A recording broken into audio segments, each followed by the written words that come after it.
Simple interest on a certain amount is 9 upon 16 of the principal.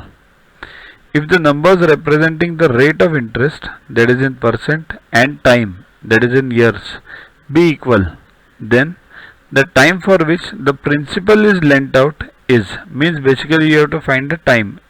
Now what is simple interest? PNR upon 100. What is P?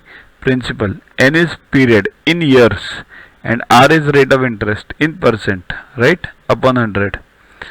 But what is given? Simple interest is given as 9 upon 16 of P. Okay. And what is given?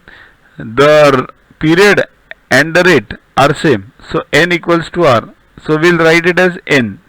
Instead of writing R, we'll write it as N. So write this equation again. 9 upon 16 into P equals to P into N upon 100. Right? PP gets cancelled. Therefore N square upon 100 equals to 9 by 16.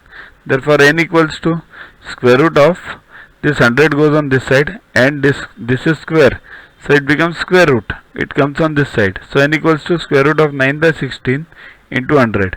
So 3 by 4 into 100. 3 by 4 is 0.75. 0.75 into 10, that is 7.5 years. Right? So this is the answer, 7.5 years. If you are asked the rate of interest also, then also it is 7.5%. Okay? Download Yuva